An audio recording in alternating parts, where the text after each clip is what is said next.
네, 오늘은 살짝 멀티시그에 대해 가지고 컨트랙트 코드를 좀 작성을 해 보았고요. 요새 고랭 쪽을 하다 보니까 살짝 솔리드 코드를 작성을 안 한 것 같아 가지고 한번 작성을 해 보았습니다. 일단 멀티시그에 대해서 간략하게 설명을 해보자면 뭐 달라질 것 같아요. 네. 멀티시그는 쉽게 말해서 저희가 개인 지갑을 가지고 다니지 않아요. 네, 이런 뭐 개인 지갑 같은 거 카이카스, 뭐 메타마스크 이런 개인 지갑을 말하는 겁니다. 이런 개인 지갑에서는 이제 하나의 비밀키로 그 지갑이 좀 뭐라 해야 될까요? 조율이 되게 되죠. 즉 하나의 비밀키를 통해서 지갑이 관리가 됩니다. 근데 하나의 비밀키를 통해서 관리를 하는 게 사실 편하죠. 왜냐하면 하나의 비밀키만 있으면 해당 지갑을 관리할 수 있으니까. 근데 또 문제되는 부분은 보안적으로도 문제가 됩니다. 왜냐하면 그 하나의 그 키만 어떻게 가져오면 다른 사람이 또 관리를 할 수 있기 때문에 네, 그런 부분에서 네, 멀티시그라는 개념이 나오게 되었고, 멀티시그는 말 그대로 하나의 지갑에 네, 여러 개의 키를 가지고 있는 네, 그런 형태를 가지고요. 말 그대로 그냥 키를 가지고 있다 정도지, 그냥 하나의 뭐 꼭 지갑이 아니어도 되고 그냥 어떤 특정 행위를 함에 있어 가지고 많은 사람들의 동의가 네, 필요한 네, 그런 상황에서도 네, 이런 멀티시그를 활용이 가능합니다.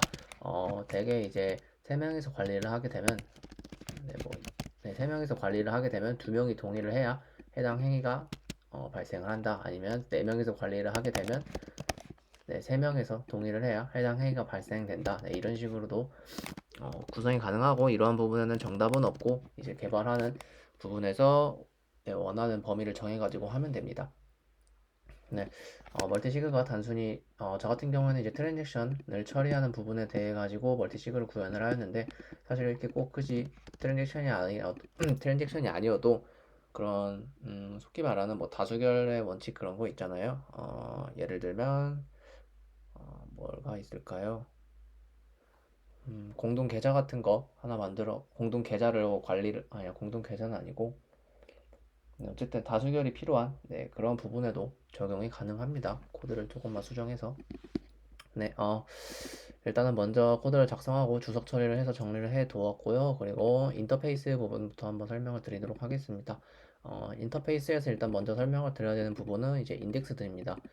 이 인덱스들을 인덱스들을 이제 추가했던 변수와 추가하지 않은 변수에 대해서 차이점을 알아야 되는데요.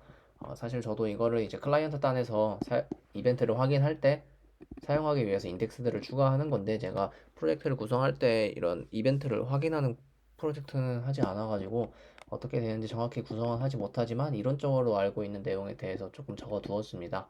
어, 사실 이 인덱스들을 없이 적게 되어도 문제는 안 됩니다. 네, 인덱스가 다 없어도 정상적으로 작동은 하지만 이제 속히 말하는 블룸 필터라고 하죠. 네, 블룸 필터를 통해 가지고 그 원하는 값을 좀 효율적으로 가져오기 위해서 이제 인덱스들을 추가하는 것으로 알고 있습니다. 쉽게 말해서 주석에도 적혀 있다는 듯이 필터링하기 위해서 특정 값을 필터링하기 위해서 인덱스들을 네, 키워드를 적어 줌으로써 활용하는 것으로 알고 있고요. 사실 이 코드가 어떻게 동작하는지는 어느 정도 지금 현재 제가 다루는 이 솔리디 코드에서는 그냥 이벤트, 그냥 쉽게 말해서 얼트 창 하게 뭐 표현해준다. 네, 이 정도로만 이해하면 될 것 같습니다. 솔리디 코드 부분에서는. 그리고 이제 멀티시그 모디파이어 부분을 작성을 하였습니다. 사실 이러한 변수나 고조체나 이런 매핑 값들은 이 모디파이어 부분을 작성을 하면 안 되죠. 네, 여기에 작성을 해야 되는데 좀 더 설명하기 편하게 하기 위해서 이런 식으로 작성을 하였고요. 좀 가독성을 위해서 이렇게 작성을 하였습니다. 일단 첫 번째 매핑 값은 isOwner입니다. isOwner은 이제 좀 이따 보여드리겠지만 해당 주소 이제 이 컨트랙트를 배포할 때 오너 값들을 받아요. 그러니까 특정 지갑에 대해서 주인 행세를 할 수 있는 사람들을 받게 됩니다. 그 사람들이 실제 지갑에 있는 건지 네, 불린 값을 통해서 확인을 하고요. 그리고 그 컨트랙트가 배포될 때 사람들을 관리할 하나의 동적 페어를 만들어 줍니다.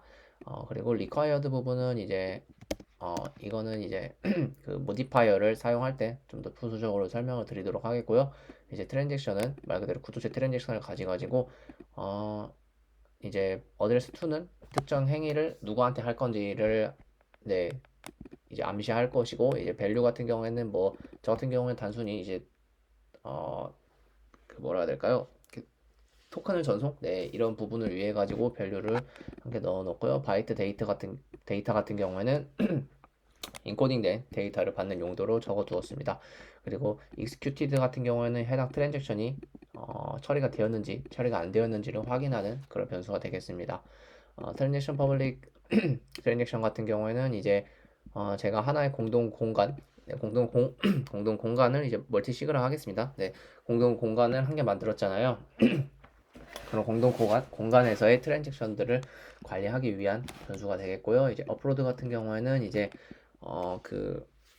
이제 이걸 설명을 드리자면, 공동 공간에 작업이 여러 개 있을 겁니다. 즉 트랜잭션이 여러 개 있습니다. 저 같은 경우는 트랜잭션을 했으니까 트랜잭션이 뭐 첫 번째 트랜잭션, 두 번째, 뭐 세 번째, 네 번째 이런 식으로 구성이 되어 있죠. 이런 트랜잭션 여러 개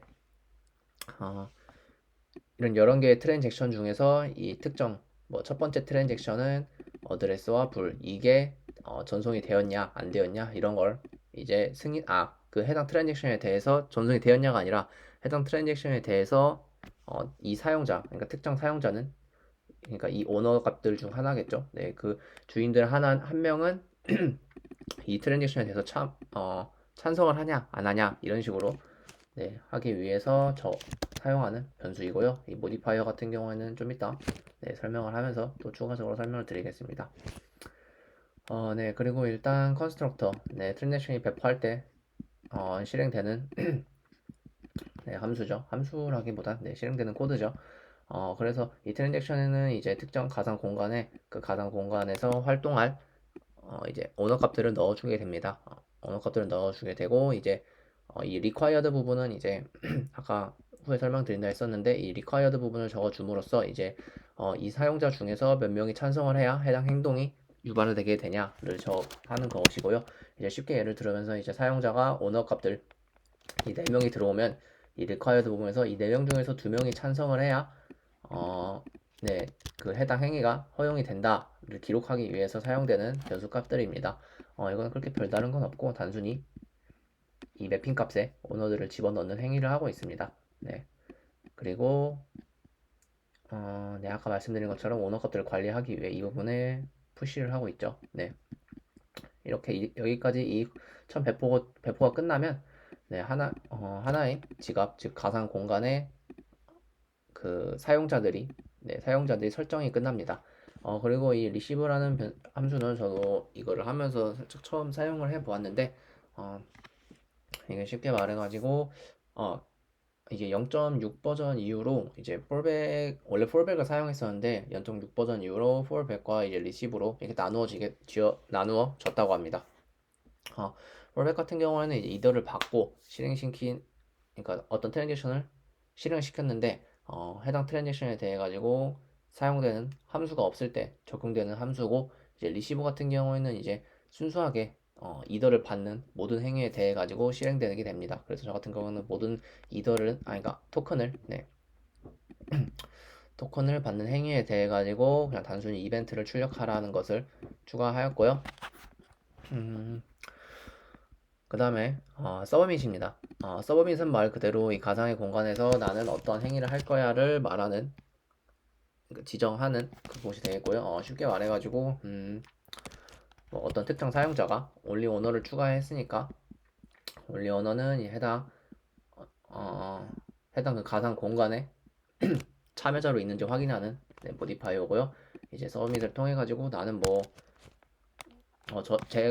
이제 이 가상 공간에 A, B, C라는 이렇게 사용자가 있다고 하겠습니다. 그럼 A, B, C 3명 중에 사용자 중에 아무나 한 명이 그냥 이 서밋을 함수를 통해 가지고 트랜잭션을 발생을 시킵니다. 데이터 같은 경우는 바이트로 선언을 했으니까 인코딩된 데이터를 넣어가지고 뭐 A라는 사용자가 나는 저녁에 같이 치킨을 먹을 거야. 이런 트랜잭션을 보냅니다. 그래서 말 그대로 트랜잭션이지 이런 제안을 보내게 되는 그런 함수가 되겠고요. 그리고 이제 어프로브 같은 경우에는 이제 A가 제안한 사안에 대해 가지고 이제 B와 C가 이 사안에 대해서 찬성을 할지에 대해 가지고 네, 설정을 하는 부분입니다. 음, 일단은 only oner를 통해 가지고 구성원인지를 확인을 하게 됩니다. 왜냐하면 이 A, B, C 이 세 명 중에 이 세 명 사이에서만 네, 이런 투표가 이루어져야 되기 때문에 먼저 only oner를 통해서 확인을 하고요. 그래서 이 exist라는 또 모디파이어를 통해 가지고 이게 실제로 어디 있을까요? 네, 실제로 존재하는 트랜잭션인지를 확인을 합니다. 네, 이거 트랜잭션 단순히 트랜잭션 렌스라고 한 이유는 트랜잭션이 발생할 때마다 어디 있을까요? 네, 이 부분이죠. 트랜잭션이 발생할 때마다 이 푸시 값을 통해서 여기에 넣어주게 됩니다. 그래서 단순히 이 값보다 작으면 이 트랜잭션 이 안건은 무조건 이 공동 가상 공간에 있는 안건이겠죠. 네, 그런 식으로 작동이 되고 있고 이제 not approved 같은 경우에는 모디파이어를 확인을 해봤을 때 이 approved라는 걸 통해서 이제 특정 안건을 txid라는 특정 안건을 선택하고요. 그리고 이 메시지 센더 즉 이걸 이제 approve 어디 있을까요? 네, 이 approve를 실행하는 이 메시지 센더가 이 사항에 대해 가지고 그 투표를 했는지를 네, 측정을 합니다. 그런 모디파이어가 되겠고 not executed 같은 경우에는 네, 이거가 이제 트랜잭션이 이미 뭐라 해야 될까요? 이 안건이 이미 처리가 됐는지를 확인하는 모디파이어고요. 네, 어, 이제 이거는 첫 번째 그 문제 없이 작동을 하게 될 때는 어, 기존에 존재하는 트랜잭션이고 구성원들 중 한 명이 실행시킬 수 있어야 되고 not approve를 통해 가지고 어, 이전에 승인을 한 대상인지를 또 확인을 하고 이전에 처리되었는지를 확인을 하는 네, 그런 식으로 동작이 되게 되겠습니다. 네, 그래서 단순히 이 어프로브를 통해 가지고 네, 뭐 true 나는 그거 나는 찬성해 라는 부분을 추가하고요. 그래서 나중에 어, 이 부분에 대해서 실행을 시킬지에 대해서 이 get approved count를 활용을 합니다. get approved count는 몇 명이 찬성했는지를 보여주는 함수이고요. 그리고 이제 이 트랜잭션을 execute 하게 되죠. 즉 실행을 시키게 됩니다. 일단 execute를 하려면 먼저 과반수 더 많은 사람이 승인을 했는지 확인을 해야 합니다. 이 부분이 이쪽 required 문이 되겠고요. 이 부분이 정상적으로 통과가 되면 해당 트랜잭션 값을 스토리지로 통해 가지고 가져와서 트랜잭션 이제 처리한다로 executed 변수를 수정을 해줍니다. executed 변수를 true로 수정을 해가지고 이 트랜잭션은 처리되었다라고 한 다음에요. 그 다음에 사실 이 부분을 네, 이쪽으로 내려야 되는데 네, 어차피 네, required 문 작동해서 처리가 만약에 실패하더라고 이 true 문은 네, 상관이 없겠네요. 네, 트랜지션 어쨌든 이렇게 불러와가지고 true로 설정해 주고요. 실제로 네, 콜을 통해 가지고 호출을 하게 됩니다. 콜을 통해서 호출을 하는 이유는 델리게이트 콜을 굳이 사용을 안 하는 이유는 굳이 메시지 센더를 네, 유지할 필요는 없다고 생각을 했고 그냥 단순히 생각을 했습니다. 그리고 원래 콜이나 델리게이트 콜을 할 때는 이제 인코딩한 이제 ABI 인코디드 시그니처였나요? 네, 네 여기 인코드 위드 시그니처를 통해 가지고 네, 특정 함수를 실행시키지만 저희 같은 경우에는 이게 단순히 인코딩하는 역할을 하지만 저희는 기존에 바이트 값으로 받았죠. 그래가지고 굳이 인코딩 할 필요가 없기 때문에 이 데이터 값을 그대로 보내주게 됩니다. 그래서 이 실패 여부도 좀 확인을 해 본 다음에 이벤트를 추가하게 됩니다. 그리고 이제 이거는 같은 경우에는 이제 리보크를 통해 가지고 해당 안건이 처리가 되었음을 하는 네, 그런 부분만 되겠습니다. 네, 어느 정도 네, 오랜만에 3D 코드도 좀 작성을 해 보았고 이 정도 설명은 끝났고 이 부분에 대해서는 이제 기터브와 유튜브에 좀 업로드를 하는 방향으로 진행을 하겠습니다. 네, 감사합니다.